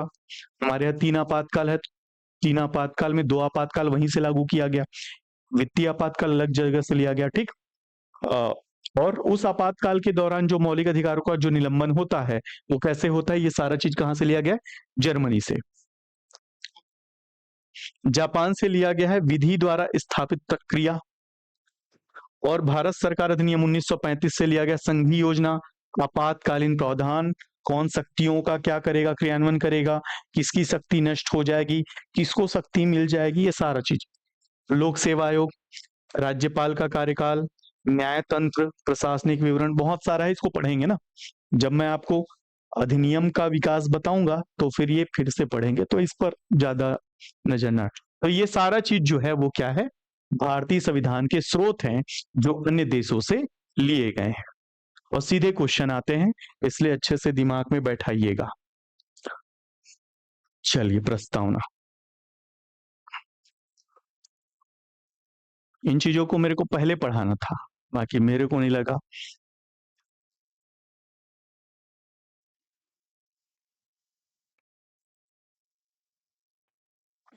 समय कम है, चलो। तो पहले प्रस्तावना क्या है उसको पहले मैं सीधे पढ़ देता हूं, याद भी करिएगा, क्योंकि भारतीय संविधान जब आप पढ़ रहे हैं तो प्रस्तावना अगर याद नहीं हुआ, कितने देशों के संविधान को लिया गया है सर, मैं जितना बताया हूं वही सफिशिएंट है जी। उतने देशों को आप याद रख लेंगे तो पर्याप्त है, और उससे बाहर क्वेश्चन नहीं आते। और भी हैं, बाकी छोटी छोटी चीजें हैं, परंतु एक समय के बाद भारत इस्टेब्लिश हो गया तो अन्य देशों से और कुछ लेने की जरूरत नहीं पड़ी। और चूंकि एक प्रकार से पारस्परिक निर्भरता, क्वालिटी जो है वो सिस्टम में क्वालिटी बिट करता है, इसलिए हमारे देशों की व्यवस्था दूसरे देश वाले भी अप्लाई करते हैं, हम दूसरे देश से कुछ अच्छा नवाचार सीखते हैं, उसके हमारे यहाँ भी अप्लाई करते हैं। तो वर्तमान में अलग व्यवस्था है, ठीक है। परंतु मैं जितना देश बताया हूं उन्हीं देशों से ही आपके संविधान लिए गए हैं, इसका नंबर फिक्स नहीं है, ठीक है। क्योंकि हम संविधान पढ़ रहे हैं, प्रतियोगी परीक्षाओं के अंतर्गत पढ़ रहे हैं, इसलिए एकदम निश्चित मैं उसका नंबर नहीं बता पा रहा हूं, क्योंकि अपने पीएचडी नहीं करना, जहां से आते हैं वही पढ़ना है, ठीक है। बाकी मैं सफिशिएंट बता चुका हूं, लगभग 12-13 देश मैं बताया हूं, वहां से आप पढ़ेंगे तो वहां से बन जाएंगे, ठीक। कितने देश से संविधान लिया गया ये स्पष्ट मेरे को नहीं है, लगभग उसकी संख्या 15-16 है, बाकी इतना पर्याप्त है, ठीक है। बाकी मेरे को एकदम फिक्स वो नहीं है। चलो, प्रस्तावना क्या है उस पर हम चर्चा करते हैं। तो याद करना है, मैं जो बोल रहा हूं उस वर्ड को याद करिएगा। हम भारत के लोग भारत को, ठीक है, जैसे मैं स्टॉप करूंगा वैसे ही याद करना है, क्योंकि आपको नंबरिंग करना पड़ेगा, क्रम जमाव करके क्वेश्चन आया है इसलिए, ठीक। तो हम भारत के लोग भारत को क्या बनाएंगे, है ना, हम भारत के लोग बस है, बाकी क्या बनाएंगे वो 4 बिंदुओं में स्पष्ट की जाती है। तो हम भारत के लोग भारत को संपूर्ण प्रभुत्व संपन्न, समाजवादी, पंथ निरपेक्ष, लोकतंत्रात्मक गणराज्य बनाने के लिए, मतलब हम भारत को 4 बनाएंगे, मतलब भारत की सारी जनता 4 बिंदुओं पर केंद्रित होगी, उसके निर्माण के लिए केंद्रित होगी। क्या बनाएंगे? पहला है संपूर्ण प्रभुत्व संपन्न, अर्थ मैं बताऊंगा, पहले आप याद करिएगा। हम भारत के लोग भारत को संपूर्ण प्रभुत्व संपन्न, समाजवादी, पंथ निरपेक्ष और लोकतंत्रात्मक गणराज्य बनाने के लिए भारत को हमने ये सारी चीजें बना दी। उसके बाद जब बना देते हैं तो उनके समस्त नागरिकों को क्या क्या चीजें दी जाएगी। पहला है स्वतंत्रता, दूसरा है समानता और तीसरा है बंधुता। एक यही जो हम पढ़े हैं फ्रांस की क्रांति में, पढ़े हैं ना, स्वतंत्रता, समानता और बंधुता। तो हम भारत के लोग बनाएंगे संपूर्ण प्रभुत्व संपन्न, समाजवादी, पंथ निरपेक्ष, लोकतंत्रात्मक गणराज्य बनाने के लिए तथा उनके समस्त नागरिकों को क्या चीजें दी जाएगी। पहला स्वतंत्रता दिया जाएगा, दूसरा समानता दिया जाएगा और तीसरा बंधुता प्रदान की जाएगी। तो कौन कौन सी स्वतंत्रता है? सामाजिक, आर्थिक, राजनीतिक, सॉरी एक चीज भूल गया, सॉरी, न्याय हो कंफ्यूजन, न्याय भूल गया ना मैं, न्याय भूल गया, न्याय इंपॉर्टेंट है ना। तो हम भारत के लोगों को क्या क्या चीजें देंगे? न्याय, स्वतंत्रता, समानता और बंधुता। न्याय, स्वतंत्रता, समानता और बंधुता, ठीक है। तो न्याय कौन सा? तो 3 प्रकार का न्याय, सामाजिक, आर्थिक और राजनीतिक। ये भी पूछा गया कितने प्रकार का न्याय? 3 प्रकार का न्याय, सामाजिक, आर्थिक और राजनीतिक। स्वतंत्रता कितनी प्रकार की? 5 प्रकार की स्वतंत्रता, विचार, अभिव्यक्ति, विश्वास, धर्म और उपासना की स्वतंत्रता। बंधुता कितनी प्रकार की? 2 प्रकार की, एक प्रतिष्ठा की बंधुता और दूसरा अवसरों, सॉरी समानता, क्या हो गया भगवान, समानता। 2 प्रकार की समानता, एक प्रतिष्ठा की और अवसरों की, ठीक। और बंधुता कैसी? ऐसी बंधुता जिससे व्यक्ति की गरिमा और राष्ट्र की एकता, अखंडता बनी रहे। फिर से बोल रहा हूं, सुनिएगा। हम भारत के लोग भारत को संपूर्ण प्रभुत्व संपन्न, समाजवादी, पंथ निरपेक्ष, लोकतंत्रात्मक गणराज्य बनाने के लिए तथा भारत के समस्त नागरिकों को न्याय, स्वतंत्रता, समानता, बंधुता, ठीक। तो कौन सा न्याय, कितने प्रकार का न्याय? 3 प्रकार का न्याय। कौन कौन सा? सामाजिक, आर्थिक और राजनीतिक। स्वतंत्रता 5 प्रकार की, विचार, अभिव्यक्ति, विश्वास, धर्म और उपासना की स्वतंत्रता। समानता 2 प्रकार की, प्रतिष्ठा और अवसरों की समानता।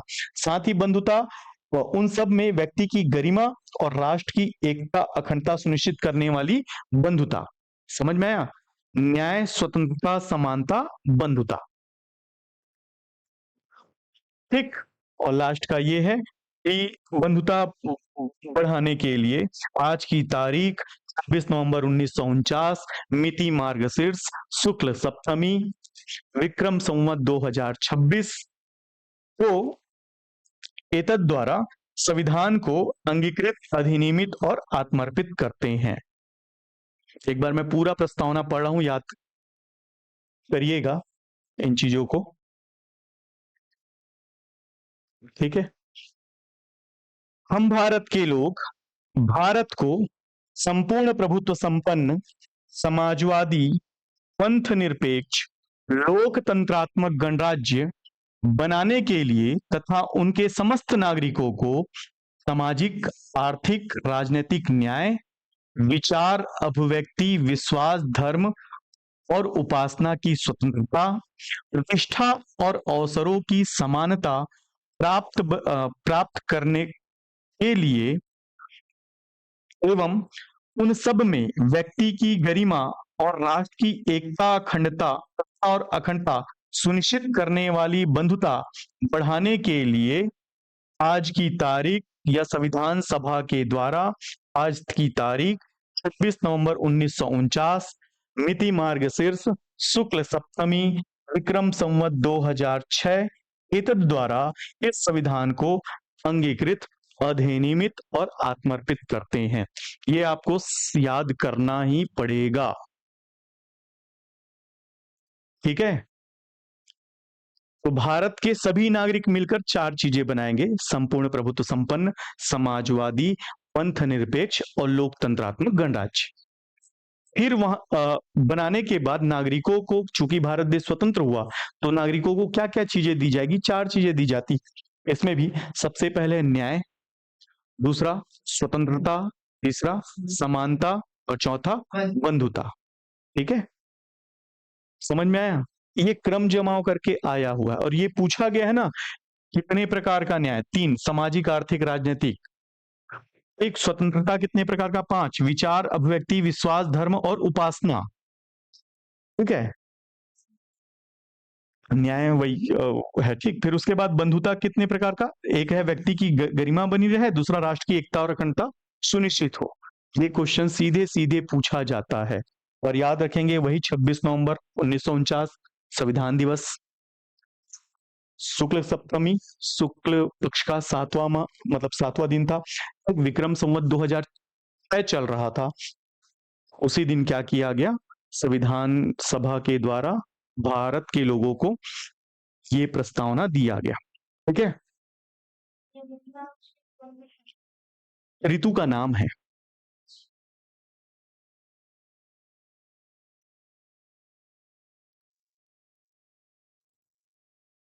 लगभग घन का महीना चल रहा था।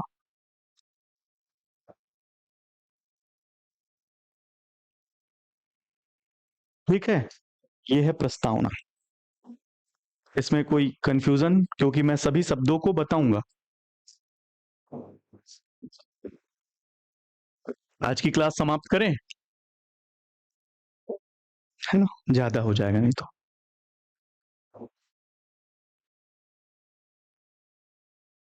क्वेश्चन है तो पूछ लेंगे, है ना आप लोग?